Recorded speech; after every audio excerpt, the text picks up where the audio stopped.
I'm going to demonstrate ball squats with an overhead press.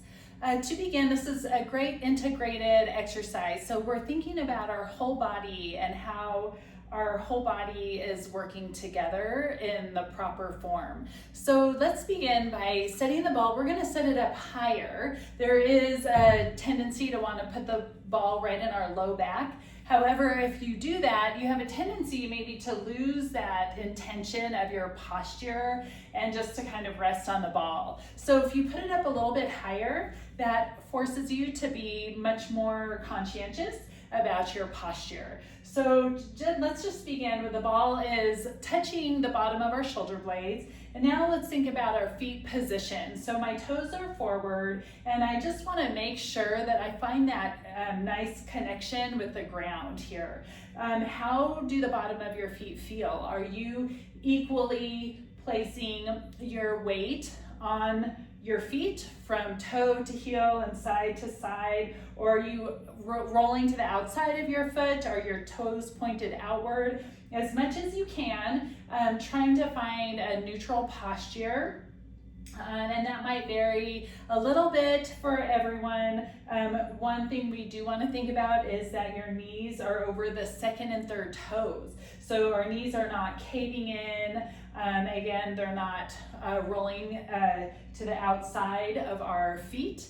And from here now, think about your hip placement. So are your hips leaning back against the door, or can you find that nice neutral position of your hips here? I'm going to lengthen through the top of my head, and I want to start with my legs lengthened and long, not locked. They're soft. I'm going to inhale and lower down. As I do that, I want to make sure that I maintain that nice position of my hips, that my knees are not coming over the front of my toes, and I'm really almost pushing into the back of my heels here. And then pause, squeeze the glutes, and then slowly come on back up. So once you have this first part of the exercise, let's add the weights, if you have weights in your hands, or let's start with no weights just to get the movement down. So you're gonna take it down, you can add a bicep curl, and then reaching all the way to the top so that my ears are not gonna pull up by my shoulders.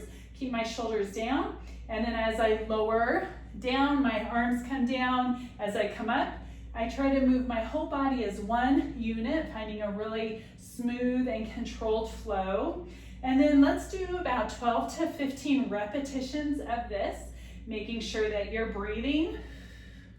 And then keep reminding yourself all the way, how are my feet placement, my knees, my hips, my shoulders. And then you're going to continue to do about 12 to 15 repetitions.